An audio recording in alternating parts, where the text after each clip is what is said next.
And welcome to this third episode of Translating Strategy into Performance Management with Technology in the month of September. This is the third episode we are having in the month of September, and overall, this is the ninth episode of the quarter.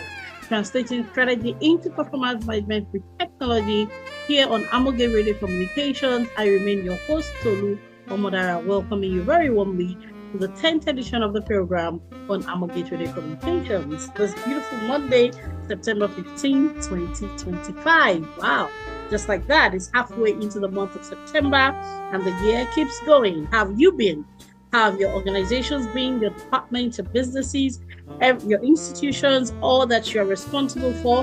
Hope you have been, implementing the principles that we've been sharing on this program and generally on Amoge Radio Communications. It's a joy, it's a pleasure, it's a delight to be here with you again on this third Monday of September 2025. Well, today we are going to continue from where we stopped last week. Remember, last week we had looked at connecting strategy with performance management, especially the rewards and consequences aspect of it, the rewards and consequence management part of it, right? Connecting strategy revision with rewards and consequences management. That was the topic for last week, connecting strategy revision with rewards and consequences management. And that's what we're going to continue this week, right? So last week we had emphasized the need to ensure that, rewards and consequence management is used to reinforce strategy revision. I'm going to say that again. Last week, we had emphasized the criticality of using rewards and consequences management to reinforce strategy revision, right? In the previous weeks, we had established the Amoge Strategic Management Cycle, that's the PIMA cycle, and the Amoge Performance Management Cycle, which is a PIMA cycle. Right, the PIMA cycle, of course, is P standing for planning, I standing for implementation, M representing monitoring, E evaluation, and R revision. I'll say that again. The PIMA cycle, you have P standing for planning, that's strategic planning, I standing for implementation, that's implementation of the strategic plans, M standing for monitoring, that's monitoring of the implementation, E for evaluation, and R for revision, that's strategy revision. So corresponding where P stands for planning and contracting, E represents execution, N also stands for monitoring and coaching, A for assessment, and R for rewards and consequences. I repeat, P stands for planning and contracting, that's performance planning and contracting, execution, M monitoring and coaching, and R stands for rewards and consequences. So ordinarily what should happen is that there should be a connection at each point, right? The strategic planning should be connected with the performance planning. So the planning of the performance goals should derive from the strategic planning. The implementation of the strategic goals should also fit the implementation of the performance goals. The monitoring of the strategy should also fit the monitoring of the performance goals, right? The monitoring of the implementation of the performance goals. The evaluation of the strategy should also connect with the assessment of the performance goals. And finally, the revision of strategy after the evaluation of strategy should fit the rewards and consequences that should follow the assessment of performance. Very, very important. So in previous episodes of the program, we had looked at the P to P, connecting strategic planning with performance planning, the I to E, connecting strategy implementation with performance execution, the M to M, connecting strategy monitoring with performance monitoring, the E to A, synchronizing the strategy evaluation with performance assessment. And then last week, we started looking at the R to R. That's the strategy revision, connecting the strategy revision with rewards and consequences that should follow from performance evaluation. Again, you're very welcome to this edition, the 10th edition of Translating Strategy into Performance Management with Technology. And we are continuing from where we stopped last week. Last week, we began to look at connecting strategy revision with rewards and consequence management using technology. Again, connecting strategy revision with rewards and consequence management using technology. So I'm going to go over some of the things we shared last week very quickly, and then we will continue with the thrust of today, which would also be the wrap up of the session that we started last week. Now, one of the things we said last week is that, again, we have said this before, but it's important to keep reiterating it, that monitoring is often ongoing and evaluation is more conclusive. I repeat, monitoring is often ongoing and evaluation is typically conclusive. So remember, you have to monitor and then you evaluate, both for the strategy and as well as performance goals, right? But after you do that, right, monitoring is more of a midterm feedback and evaluation is some kind of end-term feedback. Now, when you do this end-term feedback, right, what then do? You have to follow up with the strongest form of feedback that there probably is. I repeat, you have to follow up with the strongest form of feedback that there probably is. And that strongest form are rewards and consequences, right? If I give you the feedback verbally, and as an organization, we do not follow up with rewards and consequences, it may just be a mere verbal feedback. It may not be strong enough to reinforce strategy revision, right? So we said last week that the essence and criticality of translating strategy into performance management is bridging the strategy performance gap. We've been saying this, by the way, all through the beginning of the program, and as we continue in the program, and even as we begin to wrap up the program. The essence and criticality of translating strategy into performance management is bridging the strategy performance gap. So the essence, I'm going to say that again, the essence and criticality of translating strategy into performance management is bridging the strategy performance gap. So there's usually a huge gap, a significant gap, right? From our consulting experience of the last 17 years, we've often seen that there is typically a huge gap in organizations between the strategy and strategic goals and actual implementation. So the fact that you have, articulated a strategy, the fact that you have created strategic goals does not mean that it's going to automatically get implemented. Typically, there would be a gap between the strategy and the implementation, and that is perfectly okay. As a matter of fact, if there is no gap between strategy and implementation, then you have probably not done your strategy well. Because, like we said last week, you're supposed to be articulating a strategy or strategic goals that are not exactly a walkover. If the goals you have set are very easy to achieve in a VUCA world, then you're probably not being responsive. VUCA then being a volatile, uncertain, complex, and ambiguous world, right? So for you to be responsive, for you to be ahead of the game of change in a world that is constantly changing, then you should be setting goals that are what you call stretch goals. Stretch goals meaning that it's not going to be a walkover. It's not going to be, very easy for you to accomplish those goals. So ordinarily, there is typically a gap in organizations between the strategy or the strategic goals and actual implementation. Now, to minimize the chances, of that gap, right, being unchanged, right? It's not the fact that there was a gap at the initial state that is the challenge. The challenge is that if after a certain period, a performance period, a strategy period, the gap continues to exist, then there is a problem. That's when the challenge becomes concerning, right? So at the beginning, if there is no gap between the strategy and performance, there is a challenge, right? And if at the end, there is still the same gap that there was at the beginning, if that same gap still exists at the end, then there is a problem. So there should be a gap between the goals you have set and implementation at the beginning, otherwise you haven't set stretch goals. But as you go towards the end of the performance period, that gap will be narrowing. So to increase the chances of narrowing the gap between strategy and implementation, in other words, to minimize the chances of the non-implementation of strategy or the non-execution of strategic goals, you ought to connect strategy with performance management.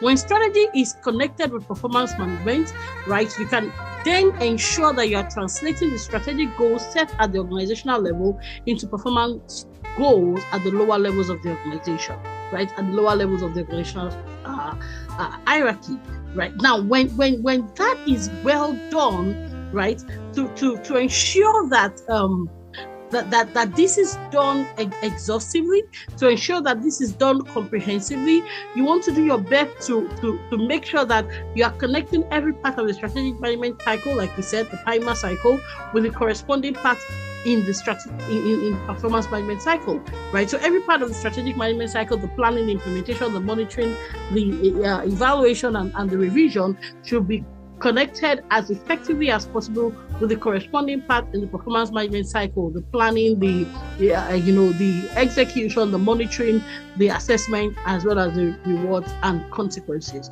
right? And you should use technology to facilitate this, ensuring that the process is done or is carried out, is effected as efficiently as possible. Those are general principles that we've kept emphasizing. Of course, you know by now that strategy is done at the highest levels of the organization possible, and implementation happens at the lower levels of the organization.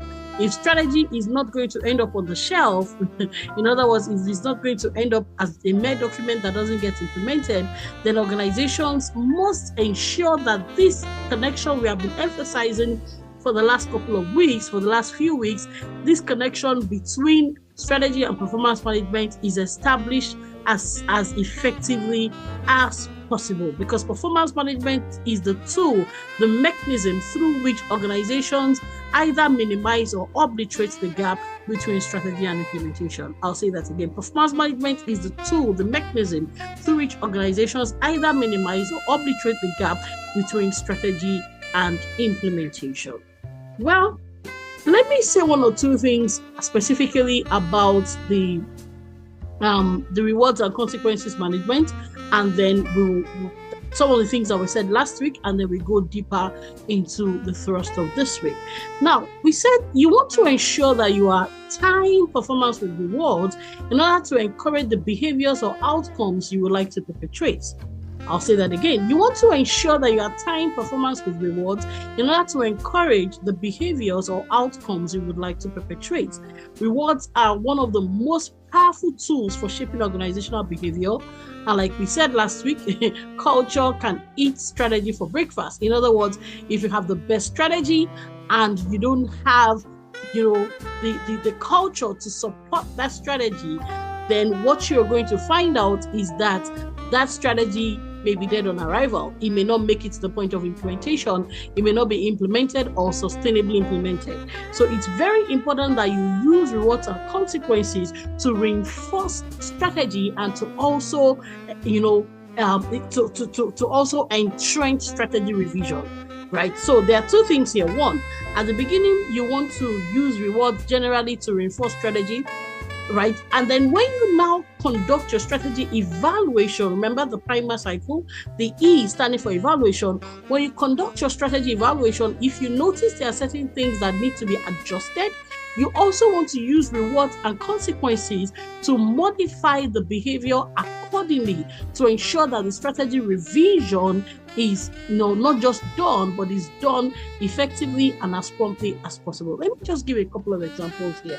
So let's imagine that at the beginning of a performance management cycle, a strategic planning / performance management cycle, you had an assumption that, for instance, you wanted to do more of direct sales. Let's imagine that as an organization, you decide to go more, you decide to go in the way of more direct sales, and you implement that for maybe a 9-month period or a 1-year period, and you conduct a strategy evaluation at the end of the year, and you find out that the direct sales are effective only when they are supported. For instance, hypothetically, you find out that the direct sales are effective only when they are supported with a sufficient level of follow-up.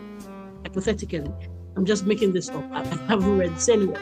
So if you find out that that is the case, then when you want to do your strategy revision, you probably want to emphasize direct and continuous sales. Right? So yes, you're not throwing away direct sales, but you want to support direct with continuous sales, right? Because your strategy evaluation has revealed that. So what then do you do with the performance management elements, right? The rewards and consequences should also be, streamlined, should also be modified to reward those who do not just direct sales, but those who do direct and continuous sales to the point where they now have,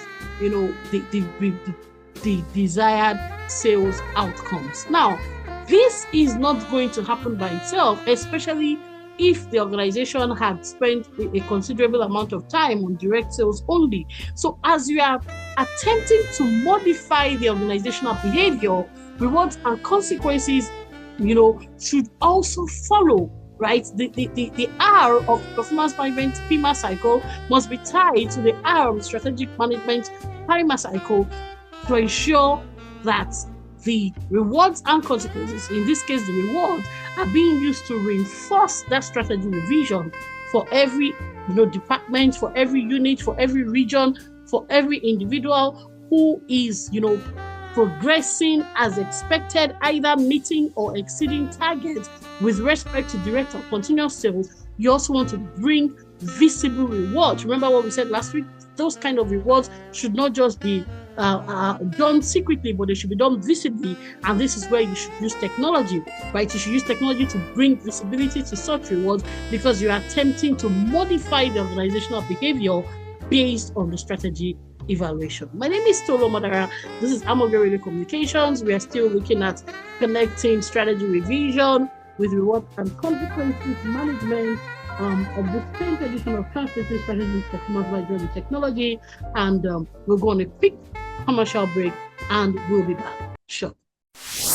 Harmogate, founded in 2008 out of a desire to build transgenerational structures for organizations, institutions, and nations. We have worked with large businesses, international development organizations, and public sector ministries and agencies. Harmogate, our uniqueness is that we do not just work for you, we work with you. For example, we do not leave you to the task after sourcing talent that will help the new hire settle into robust leadership development programs. We are technical experts in advising and supporting institutions on strategy and leadership, artificial intelligence, strategic human resource management, public sector reform, finance, audit and tax, FAT, and strategic communications. We do all this and more out of a desire to transform nations through institutions and organizations. For further inquiries, email contact@theharmogate.org or call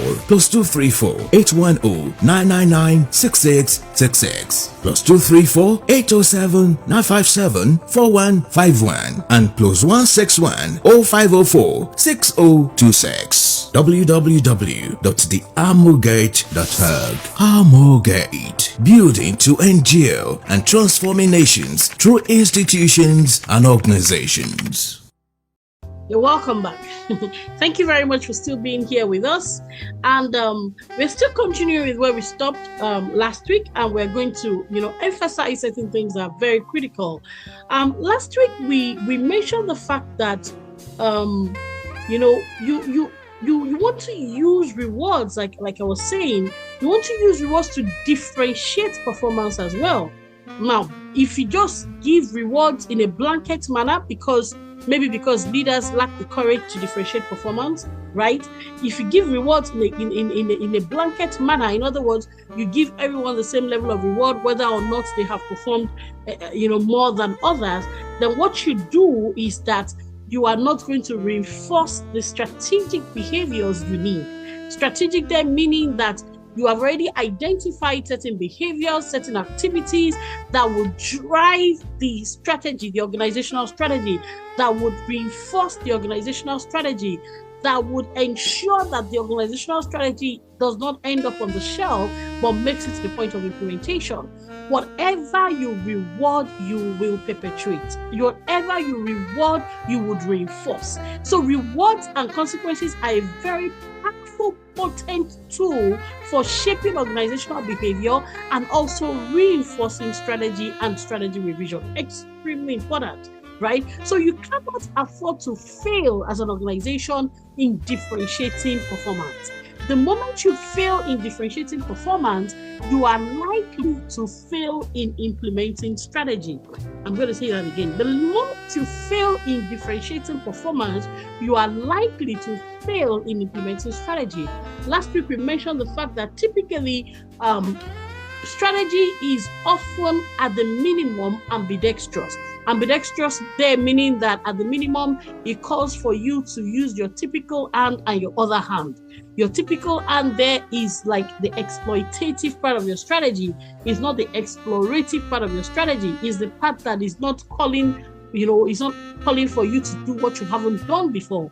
You are doing what you have already done and you're not going where you haven't been before. There is the place for that. Implementation itself can be a strategy. As I was preparing for this episode, I asked myself, can implementation be a strategy? Yes, there are times when for some organizations that are very big on strategy but poor on implementation, there are times when we would meet with them and we'll review a lot of things and we say, you know what, you don't need to, have another strategy session. You just need to focus on implementing what you currently have. So yes, there are times when implementation can be a strategy, but usually for implementation to be a strategy, that means you haven't even started to implement it. So there is still an ambidextrous part of it. There's still an element of it that is calling for you to do what you have not done before.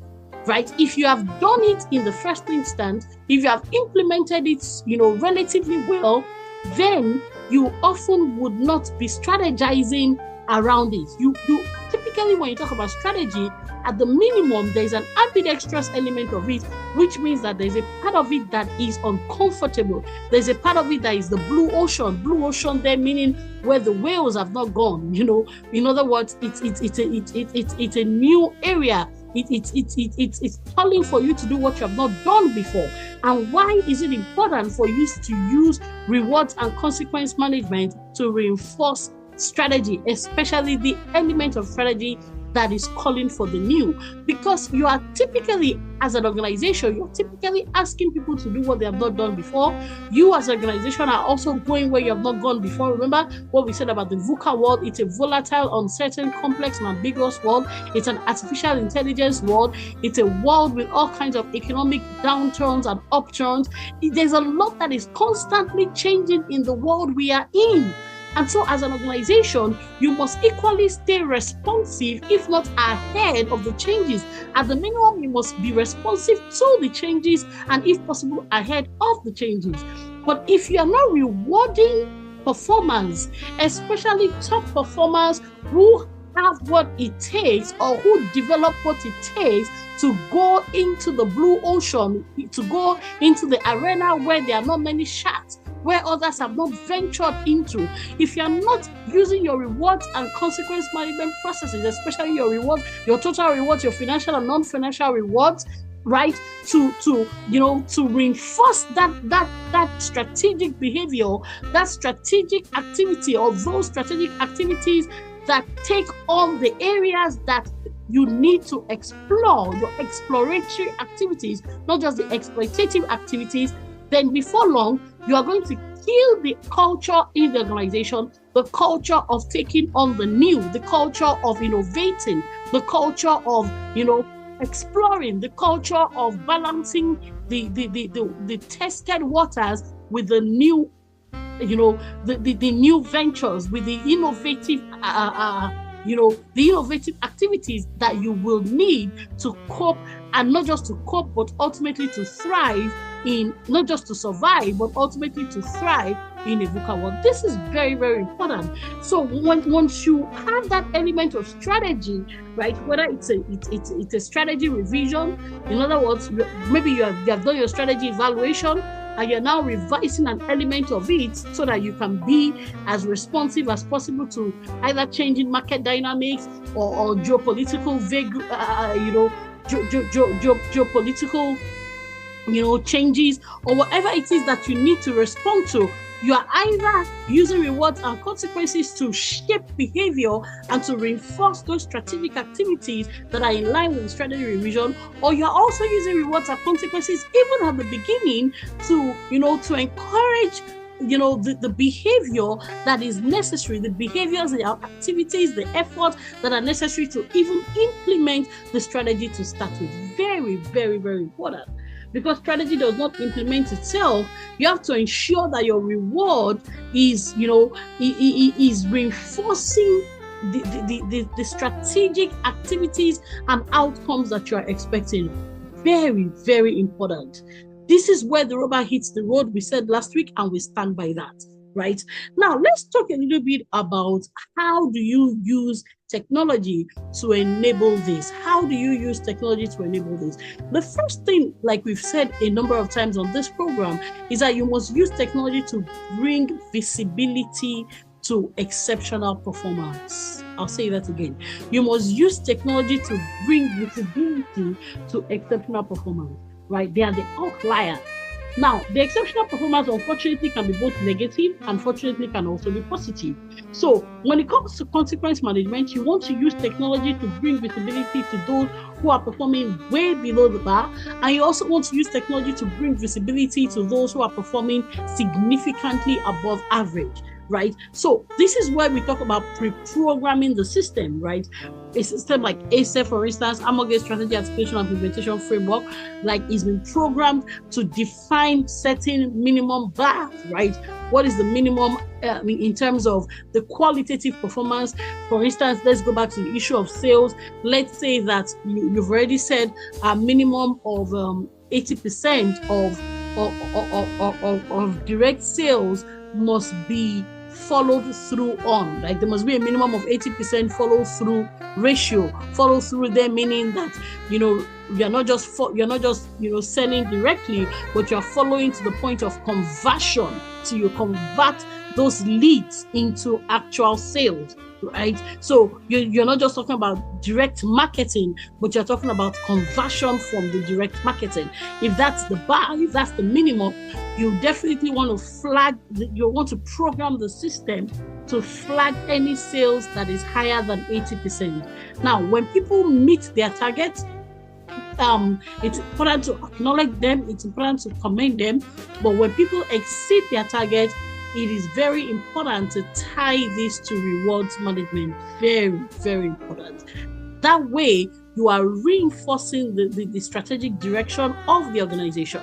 And let me also tell you, last week we talked about the need for strategic clarity, that sometimes when you ask in an organization, what's the strategic direction of the organization, if you're not careful, you could have discordant voices, you could have a cacophony of voices because there is no strategic clarity.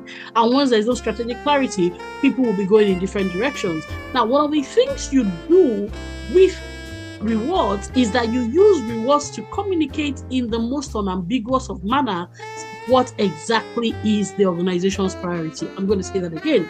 One of the things you do with rewards is that you use rewards to communicate in the most unambiguous of manner what exactly the organization's priority is. So if, for instance, you are going to, give a certain award, you're going to give a certain financial reward, you're going to give a certain non-financial reward, a holiday, a gift, a timeout with the CEO, whatever it is that you are given, in acknowledgement of a particular strategic outcome, that means that you are communicating to the whole of the organization that this is what we are placing priority on as an organization. That way, people would not say, oh, we are not really sure what the strategic priority is.